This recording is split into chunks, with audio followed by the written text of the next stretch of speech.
training and arming in Pakistan or territory under the control of Pakistan. The matter has been taken up at the highest diplomatic levels and the military levels at regular times. India has actually also offered consular access to the apprehended terrorists to Pakistan to verify their confessions. Furthermore, we had proposed that fingerprints and DNA samples of terrorists who had been killed in the Uri and Punch encounters can also be made available to Pakistan for their investigations. Despite our persistent urging that Pakistan respect its commitment made in January 2004 not to allow its soil or territory under its control to be used for terrorism against India, there has been no let-up in infiltration or terrorist actions inside our territory. If the damage was limited, it has been primarily due to the efforts of the soldiers of Indian Army who are deployed in a multi-tier counter-infiltration grid, and most of the infiltration bids have been foiled at those locations. The Indian Armed Forces have been extremely vigilant in the face of continuing threat. Now, based on very specific and credible information which we received yesterday, that some terrorist teams had positioned themselves at launch pads along the line of control with an aim to carry out infiltration and terrorist strikes in Jammu and Kashmir and various other metros in our country. The Indian Army conducted surgical strikes last night at these launch pads. The operations were basically focused to ensure that these terrorists do not succeed in their design of infiltration and carrying out destruction and endangering the lives of citizens of our country. During these counter-terrorist operations, significant casualties have been caused to the terrorists and those who are trying to support them. The operations aimed at neutralizing the terrorists have since ceased. We do not have any plans for further continuation of the operations. However, the Indian Armed Forces are fully prepared for any contingency that may arise. I have just spoken to the Pakistani Director General of Military Operations and explained our concerns, and also shared with him the operations we had conducted last night.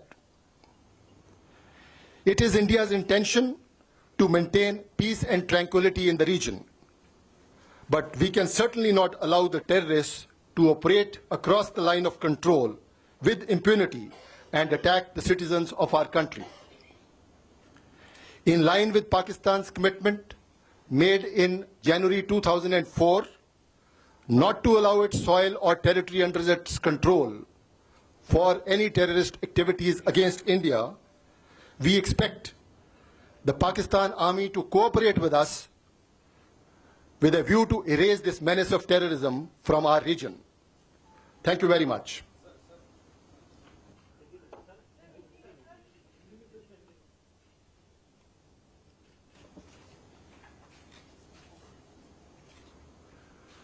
देवियों और सज्जनों, जय हिंद and good morning to all of you. ये हमारे लिए एक बहुत ही गंभीर विषय है कि पिछले कुछ समय में जम्मू एंड कश्मीर में नियंत्रण रेखा के पार से घुसपैठ की बढ़ोतरी हुई है। 11 और 18 सितंबर 2016 को पुंछ और उरी के अंदर हुए आतंकवादी हमले इसकी एक मिसाल हैं। ऐसी घुसपैठ की तकरीबन आतंकवादियों द्वारा 20 कोशिशें भारतीय सेना द्वारा लाइन ऑफ कंट्रोल या उसके नजदीक उनको नकारा किया गया है। इन घुसपैठ के प्रयासों और आतंकवादी हमलों के दौरान मिला सामान और सामग्री, जिसमें शामिल है ग्लोबल पोजीशनिंग सिस्टम, ये साफ जाहिर करते हैं कि उनके अंदर पाकिस्तानी चिन्ह हैं। हमने कुछ आतंकवादियों को गिरफ्त में भी लिया है जो कि पाकिस्तान या पाकिस्तान ऑक्युपाइड कश्मीर से संबंध रखते हैं, उधर के मूल निवासी हैं। पूछताछ के दौरान उन्होंने ये स्वीकार किया है कि उनको पाकिस्तान में प्रशिक्षण और हथियार दिए गए थे। इस मुद्दे को हमने राजनीतिक स्तर पर और मिलिट्री स्तर के ऊपर हमेशा पाकिस्तान के साथ समय समय के ऊपर अपना कंसर्न एक्सप्रेस करते रहे हैं। हमने पाकिस्तान को इन आतंकवादियों को काउंसलर एक्सेस देने का भी न्योता दिया है और साथ ही में हमने ये भी उनको बताया है कि जो आतंकवादी पुंछ और उरे के अंदर मारे गए उनके फिंगरप्रिंट्स और डीएनए सैंपल भी पाकिस्तान को दिए जा सकते हैं ताकि वो इसकी आगे की छानबीन कर सकें।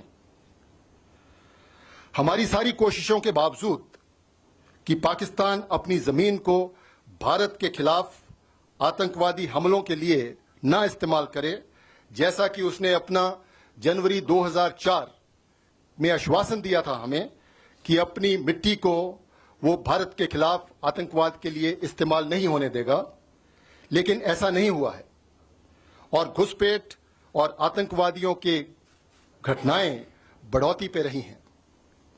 अगर हम अपना नुकसान कम करने में सफल रहे हैं तो इसका श्रेय उन सैनिकों को जाता है, भारतीय सेना के सैनिक जो कि एक बहुत ही कारगर मल्टी टियर्ड काउंटर इन्फिल्ट्रेशन ग्रिड के ऊपर तैनात हैं, जिन्होंने कि इन घुसपैठियों को रोककर उनके आतंकवादी डिजाइन को सफल न होने देने की क्षमता रखी है। कल बहुत ही विश्वस्त और पक्की जानकारी मिलने के ऊपर कि कुछ आतंकवादी लाइन ऑफ कंट्रोल के साथ लॉन्च पैड्स के अंदर एकत्रित हुए हैं, इस इरादे के साथ कि वो घुसपैठ करके सीमा के इस पार जम्मू एंड कश्मीर के अंदर या भारत के महत्वपूर्ण शहरों के अंदर आतंकवादी हमले कर सकें। इस खबर को मिलने के बाद भारतीय सेना ने सर्जिकल स्ट्राइक्स कल उन लॉन्च पैड्स के ऊपर किए हैं। इस ऑपरेशन का लक्ष्य आतंकवादियों के नापाक मंसूबों को विफल करना था, जो कि हमारे देश के नागरिकों के जान माल को नुकसान पहुंचाना चाहते थे। इन काउंटर टेररिस्ट ऑपरेशंस के दौरान आतंकवादी और उनके समर्थकों को भारी नुकसान पहुंचाया गया है और कईयों को उधर मार गिराया गया है। इन ऑपरेशंस को अब समाप्त कर दिया गया है, जिनका उद्देश्य केवल आतंकवादियों के खिलाफ कार्रवाई करना था। हमारा इन ऑपरेशंस को और समय तक जारी रखने का कोई इरादा नहीं है, लेकिन मैं ये यकीन दिलाना चाहता हूं कि भारतीय आर्म्ड फोर्सेस, सशस्त्र दल किसी भी कॉन्टिंजेंसी के लिए हर समय तैयार हैं। मैंने अभी Pakistan director general of military operations के साथ संपर्क किया और उनको अपने कंसर्न्स बताए और उनको कल रात के ऑपरेशंस के बारे में भी जानकारी दी। हम किसी भी सूरत में आतंकवादियों को लाइन ऑफ कंट्रोल के पार बेझिझक हरकत नहीं करने दे सकते और ये हम बिल्कुल गवारा नहीं करेंगे कि आतंकवादी हमारे देश के नागरिकों पर किसी भी प्रकार का नुकसान पहुंचा सकें। पाकिस्तान ने जनवरी 2004 में जो आश्वासन दिया था कि वे अपनी जमीन से भारत के खिलाफ आतंकवादी हमले नहीं होने देंगे, और इसी वचन के अनुसार मैं पाकिस्तान सेना से उम्मीद करता हूं कि वो हमारा समर्थन करें और हम मिलकर इस आतंकवाद को जड़ से मिटा सकें और अपने इलाके के अंदर शांति बहाल कर सकें। धन्यवाद। जय हिंद।